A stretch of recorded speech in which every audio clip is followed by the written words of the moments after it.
Hiyo Tamagon, seperti biasa bagaimana kabar kalian di minggu ini? Semoga para nakama tetap sehat ya. Dan bagi para nakama yang sedang menjalankan ibadah puasa, tetap semangat puasanya, oke? Untuk menemani ngabuburit kalian, Tamagon pastinya akan memberikan analisa dan juga teori-teori menarik seputar One Piece. Nah, jadi kali ini Tamagon akan menghadirkan prediksi tentang apa yang bakal terjadi di One Piece chapter 1080. Lantas hal apa sajakah yang kemungkinan besar akan terjadi di chapter 1080? Jadi sebelum kita masuk ke dalam pembahasan lebih lanjut, jangan lupa untuk like video ini dan subscribe channel Tamagon Park ya, agar Tamagon semakin semangat menyajikan konten-konten yang menarik untuk kita perdebatkan bersama-sama. Jika sudah, persiapkan diri kalian nakama, tarik jangkar, dan mari kita berlayar.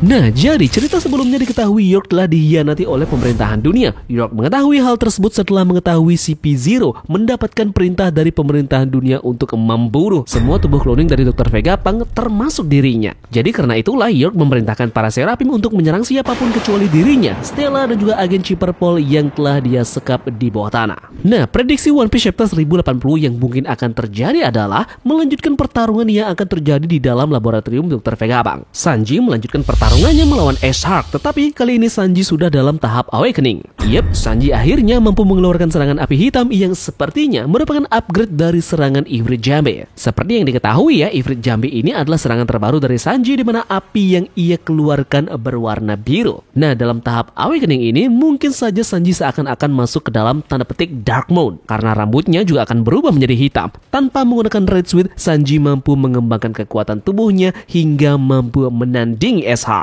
Jadi bisa dibayangkan bagaimana perasaan dari Vince Smoke Judge ini bila mengetahui anak yang dianggap sebagai eksperimen gagal nyatanya sedang unggul dalam pertarungan melawan Seraphim yang disebut oleh Dr. Vegapunk sebagai manusia terkuat di lautan. Jadi kali ini Judge lebih unggul dari Dr. Vegapunk.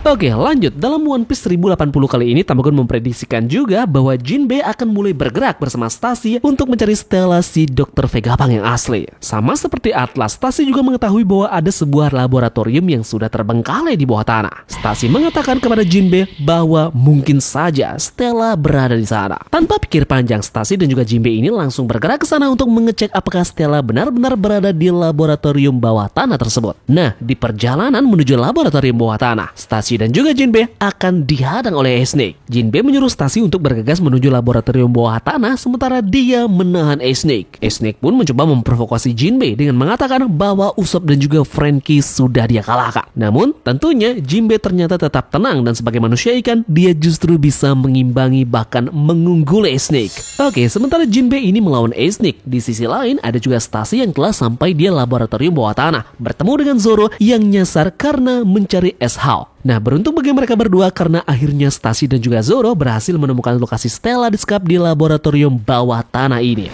Namun tidak hanya Stella, mereka juga akan mengetahui di sanalah para agen Chipperpol yang telah menghilang selama berbulan-bulan di sekap dan tentu saja Stacy dan juga Zoro juga bertemu dengan sang pengkhianat York. Stella kemudian langsung berteriak kepada Zoro untuk membantunya keluar dari kapsul tempat dia disekap. Namun York tetap tidak membiarkan hal itu terjadi. Dia langsung memerintah Ace-Hulk untuk menyerang Stacy dan juga Zoro. Sementara York ini berusaha untuk melarikan diri. Nah, disinilah terungkap alasan Ace-Hulk bisa sampai dengan cepat di laboratorium bawah tanah tersebut berkat kekuatan Nikyu no Mi milik Esbir. Esbir dengan sengaja menteleport Ace-Hulk ini ke laboratorium bawah tanah atas perintah dari York. Oke, kemudian prediksi selanjutnya berkaitan dengan kemunculan kapal bajak laut Kurohige di sekitar lautan Pulau Egghead. Namun Tamagon menduga bahwa meski kapal bajak laut Kurohige terlihat di sekitaran laut Pulau Egghead, tetapi Kurohige tidak akan ada di dalam kapal ini. Jadi menurut Tamagon, sosok yang datang ke Pulau Egghead ini untuk menaiki kapal bajak laut Kurohige adalah Kuzan.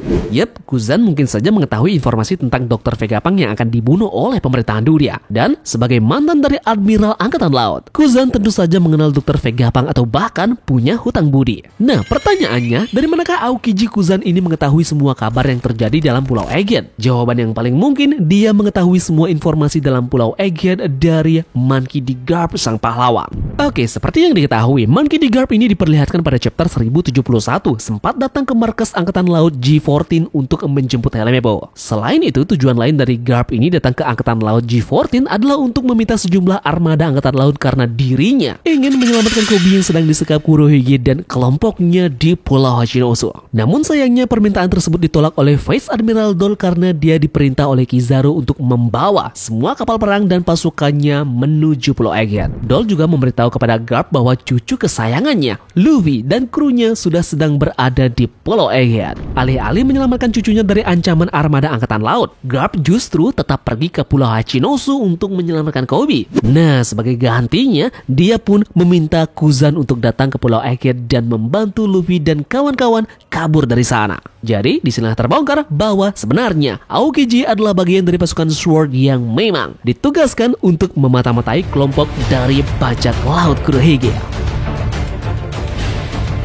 Kemudian prediksi Tamagon yang terakhir adalah berkenaan dengan nasib dari Yutas Captain Kidd. Nah, seperti yang kita tahu kan, di chapter 1079 kemarin diperlihatkan bahwa Kidd langsung terkapar ketika terkena serangan dari Akagami. Killer yang datang untuk membantu Kidd juga terluka parah, bahkan sampai buta darah. Lalu di akhir part, narator mengkonfirmasi bahwa Dory dan juga Brogy menghancurkan kapal Victoria Pang milik Yutas Kidd. Kidd beserta dengan seluruh krunya tenggelam di lautan. Nah, meskipun narator mengatakan bahwa impian dari Kidd menjadi raja bajak laut telah berakhir karena kekalahan ini, namun Tamagon rasa Oda tidak akan membunuh Kidd dengan cara setragis itu.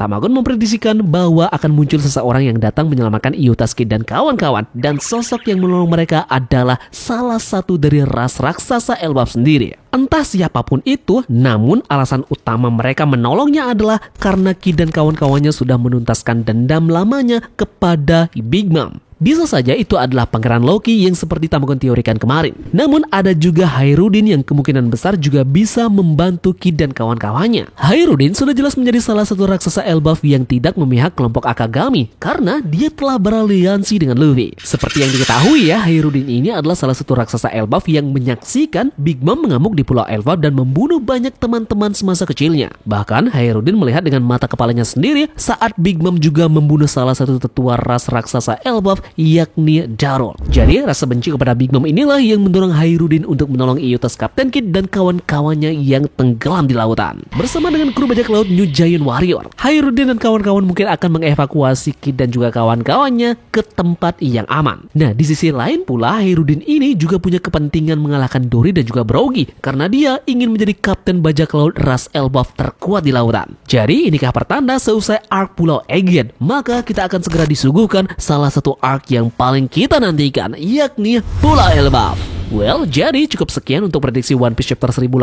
ala Tamagon kali ini ya. Jika kalian punya pendapat lain, jangan sungkan untuk membagikannya di kolom komentar. Semoga analisis prediksi One Piece chapter 1080 dari Tamagon kali ini juga bisa menemani kalian yang sedang menunggu waktu berbuka puasa. Jadi sampai jumpa di pulau berikutnya, dan turutkan jangkar, mari kita berlabuh.